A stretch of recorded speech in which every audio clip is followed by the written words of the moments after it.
Okay. I'm in my basement right now on my phone. That's not even a big deal. I just want to say this. I wish I probably would have made more Ravens videos this off season. I didn't make any at all. Um I want to be in the studio, but studio costs, and sometimes I can't just always make it to the studio. So it is what it is. But anyway, just to get down to the business, this Ravens versus Raiders recap. And the reason why I start off saying I wish I would have made a Ravens video during the offseason is because Villanueva is the guy I want to talk about in this video. He's a guy that I just did not trust. Even Steeler fans were saying this guy is washed up. Like, he played really, really bad in the 2020 season. And during the preseason, I didn't like what I saw from Villanueva.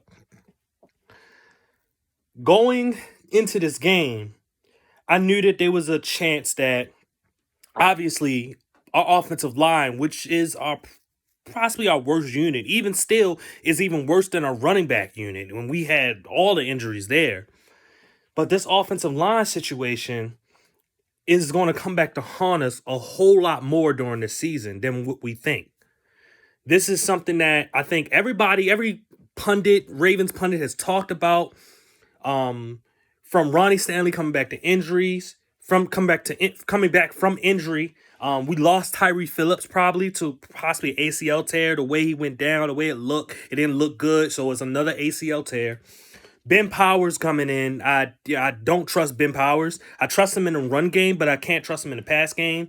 Kevin Zeitler is not as good as we thought maybe he would have been, which is probably the reason why the Giants released him.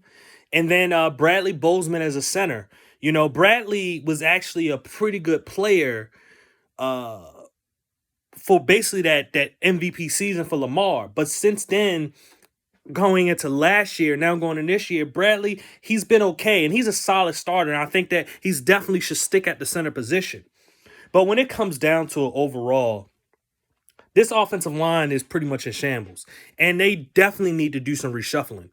After the first series of this game, when our offense went against their defense, I automatically said Villanueva needs to sit.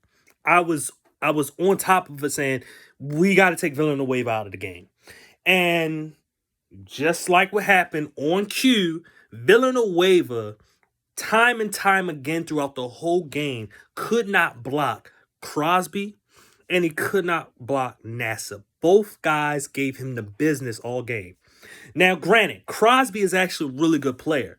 He gets overshadowed because the Raiders' defense has been so bad. And, the situation with Khalil Mack. So, the pass rush is not really there because he was the only guy out there that could really rush the passer. The other guy that they had was Cleveland Farrell, and he wasn't that good. That's why they went out and got Yannick Ngakoue, who also had a pretty good game versus us.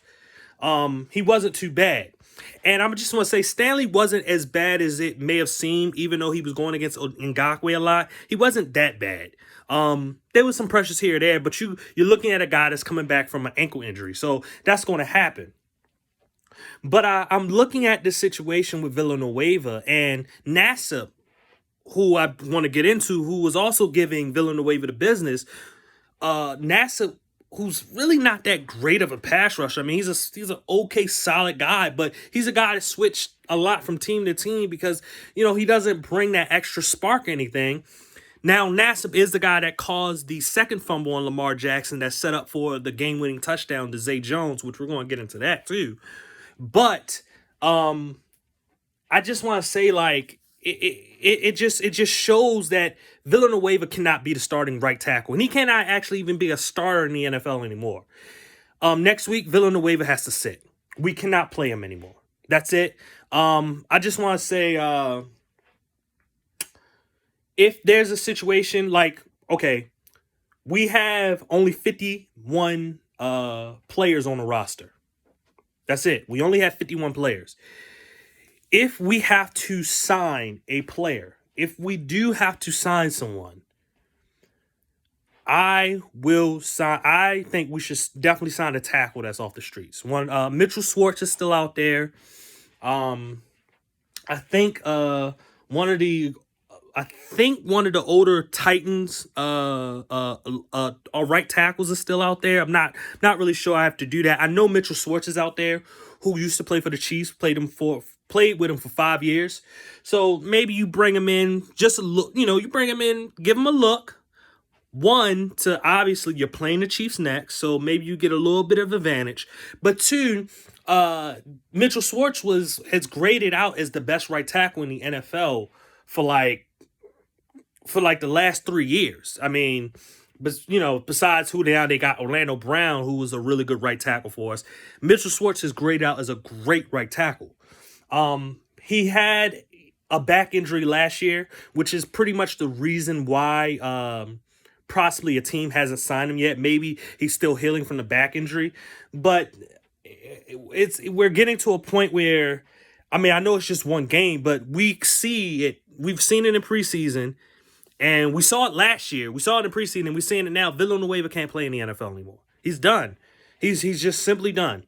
Maybe I wouldn't even say he can even kick inside. Even his strength is gone, because guys they were ball rushing him back into Lamar Jackson.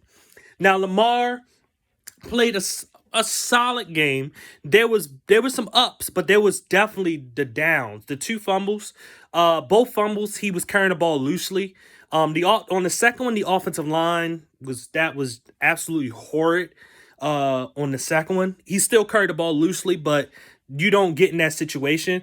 The first one, I didn't like it because the offensive line didn't play that great on that play neither. And they didn't play great on the whole game, but there was certain plays that they were okay. They were serviceable, right?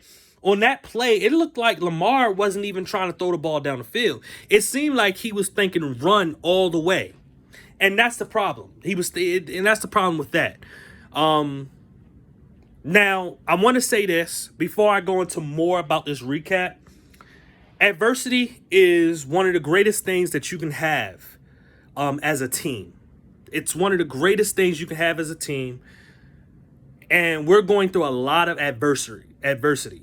We lost literally our starting 3 running backs from last year are gone. LJ Fort, who's another very solid inside linebacker and great special teamer, is gone. Marcus Peters, who knows if he would have made a huge difference in this game. Maybe there was a chance he could have gotten a pick. It could have happened. But, a guy that's a natural playmaker, and the only turnover we got, that interception, I just want to say this. With that interception, it was a tip ball, and it hung up in the air. Anybody could have caught that, to be honest with you.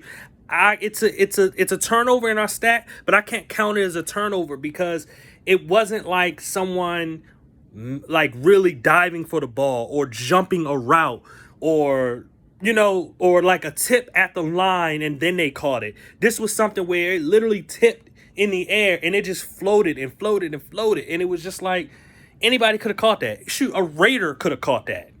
I'm not saying, but no Raider was near, but just saying that the way how that ball actually went. But I just want to say this. Even with all of that, and I've gotten to a tangent about the turnovers, we have to try to create turnovers as a defense. But the adversity of which I was talking about, we're going through a lot. And now that we lost to the Raiders, who I had a feeling that we really did have a good chance to actually lose to them. They're opening up the stadium for the first time to fans. They're trying to be a proven team. Our offensive line is really, really, really bad. And our defensive, we still are not able to get natural pass rush pressure with any of our guys. So we're in a situation where, excuse me, I'm sorry. We're in a situation where there's a lot of, we have a lot of players that we brought in to try to bring in more pass rush, but we're still not getting it the way we need it. Matabuke, where was he? I just want to put that out there. There was at certain parts of the game I just didn't see him out there. I don't know if he had got a little bit of an injury or something. Matabuke, whatever it is. Very aggressive player, and he showed up in training camp, but you're talking about an offensive line that was really, really terrible in training camp. So these guys showing up there doing their, doing their best. I mean, I don't know. It's a lot to take in with that. I mean, we should have even knew during training camp. Villanueva was giving up sacks to rookies. And not to say a rookie can't get a sack, but I'm just saying, like, Owe got a sack tonight, but it was a coverage sack, to be honest with you. It wasn't a straight-up pressure sack. And then, like I said, with Villanueva, how bad he's been playing. The last thing I want to talk about in this recap, I went into a little bit of Lamar Jackson, a little bit of the offense, defensively with the pressure.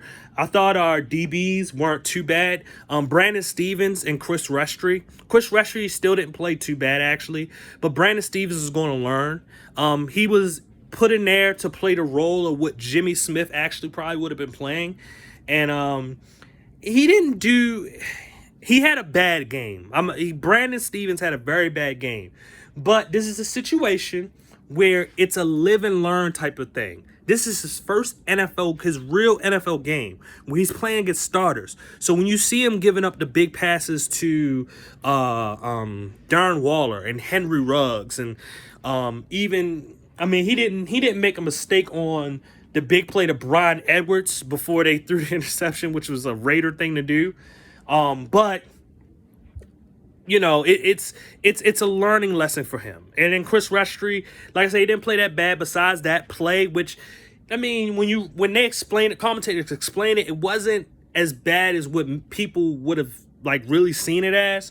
It is what it is. His momentum carried him to a point where he could not stop and make a play on the ball, which was able to set up for the Raiders to get close to the end zone. To be honest with you, I'm gonna be completely honest with you. Even though we made the stop, the simple fact that we still lost the game, I would have wanted to just end the game there. I didn't care at that point.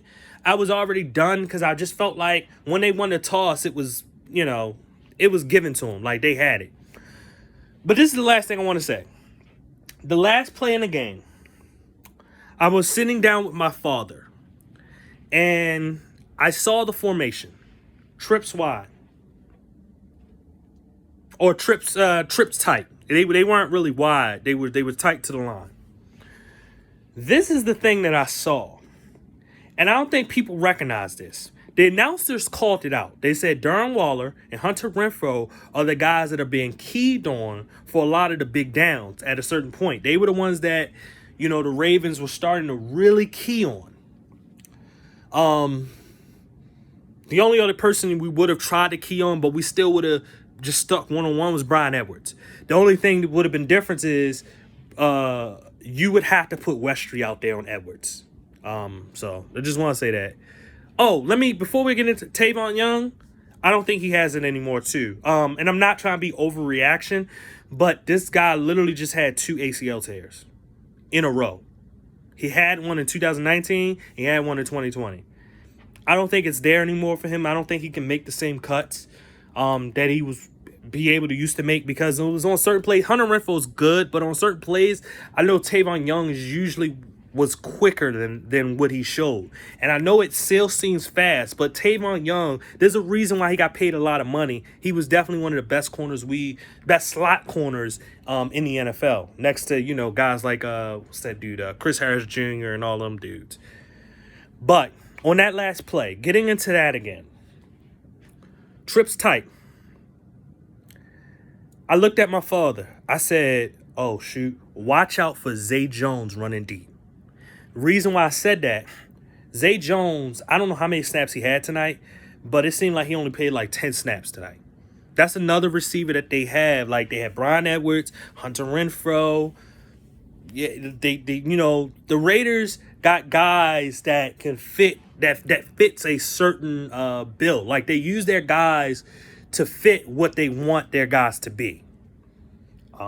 So Henry Ruggs is going to run deep a lot. Waller's going to run a lot of crossing routes. Hunter Renfrow is in the middle doing pivots and cutting. Um,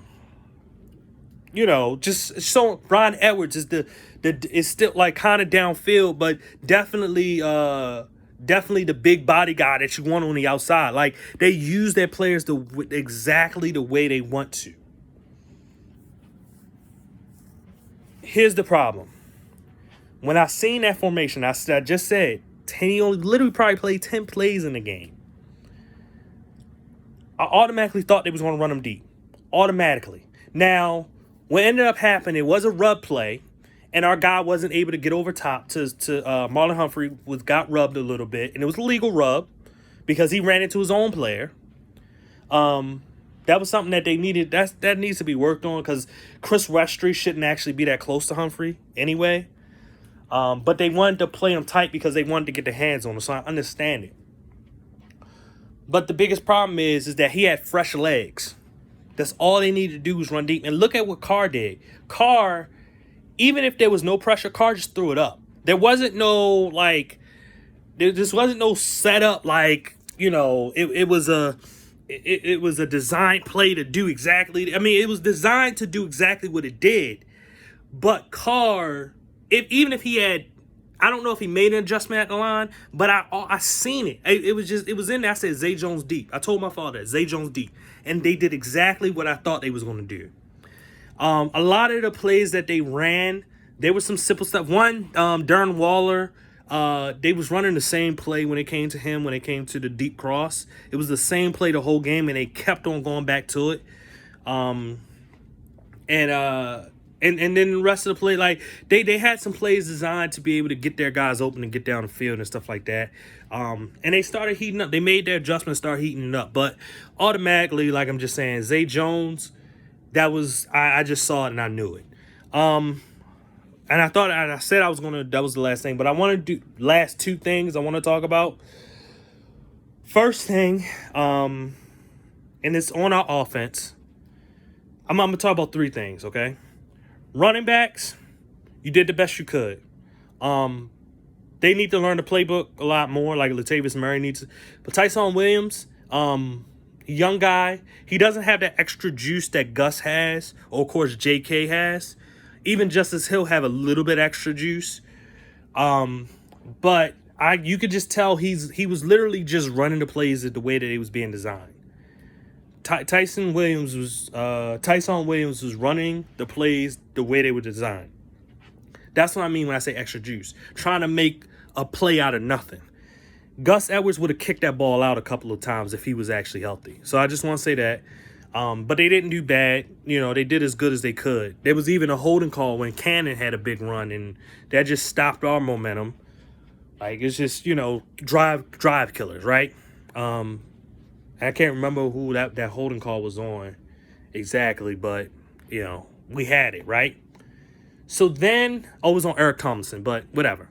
So then after that, I want to talk about the Ravens receivers, wide receivers, right? The reason why I want to talk about them is because what do they do? What do they do? One, Lamar Jackson definitely needs to get better on the sideline passes. Like we said, once again, everything is down the middle of the field, middle. That, it is what it is, right? There was a pass to Duvernay on the sideline that wasn't even if he beat the guy on the play, the ball wasn't even close. You know what I mean? And I don't know if Lamar just threw the ball up or he just, like I said, he doesn't have that accuracy that he should have. But overall, the receivers don't really give us that extra juice or spark of anything. And maybe it's the play calling. Maybe it's the way how everything is. Maybe it's the play design. They know where the ball is going because football is very repetitive, which is the reason why I knew Zay Jones was going to run deep. Y'all follow me, right? Football is repetitive. Very repetitive. Certain formations lead into certain plays. And for certain teams, there are certain formations and plays that go to a certain player. And if you can cover up that particular player, you win the game. You know what I mean? You're winning the rounds that your defense is going against the offense. It's very repetitive. It's simple. The game is simple It's more simple than what people give it credit for. The difference is these athletes out here who make the plays look like way 1,000 times better than what the play it actually is. Because if you was to run a couple of scrubs out there, obviously, you can have a play design that can be great, but the scrubs are not going to run it as well as these great athletes that are out there putting their bodies on line, being able to run these type of plays. So I can't. I'm gonna stick it to the play calling, but I'm gonna stick it also to just need to get better. Guys need to figure a way to just get open. Just simply get open when you need to get open. If you know the ball's coming your way, do your best. Get open. There's more that just needs to be worked on with that. Marquise Brown is not the deep threat that we thought that we got when we drafted him. And when I mean deep threat, I mean a guy that's, is going to really take the top off the defense. We haven't seen a lot of those. Like, not really. Sammy Watkins, he was okay in this game. You could say he had a drop. I wouldn't call that a drop. The ball was a little bit high. He was just coming out of his break. He was trying to make that catch. And he had a big play later on in the game. But, these guys, they disappear at times. Duvernay is just not the guy.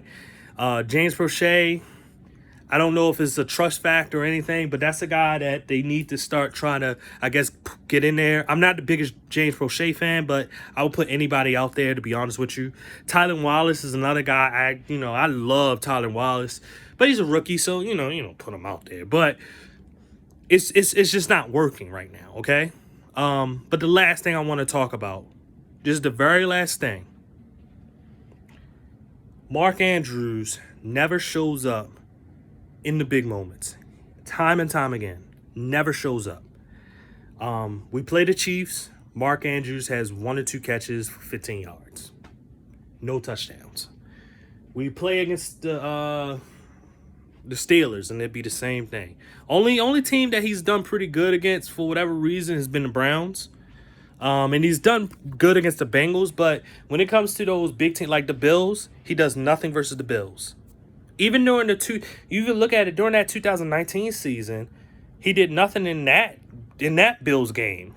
When Hayden Hurst had that big 81-yarder, Mark Andrews ain't do nothing. In those big moments when you really need that guy, he doesn't show up. And it's a toughness factor when it comes from me. It's a toughness factor. And the reason why I say it's a toughness factor is because coming out of college, I love Mark Andrews coming out of college when I did my studies on him. But the thing that he did a lot was when there was physicality down the field, he got shut down every single time. You just got to be physical with Mark Andrews. That's it. That's all you do. Just all you gotta do is just be physical, and he's done. You can't do nothing. He can't do nothing, and that's the biggest problem with him. Go down the field, throw a pass, he get hit, drop ball, every single time. It never fails. It never fails. So when you really need him to show up, he never shows up. He's caught a couple of passes. I know people probably looking, well, he had that other pass where Lamar threw it downfield and just missed him. Look. Mahomes missed Kelsey. Mahomes can miss Kelsey a couple of times, right?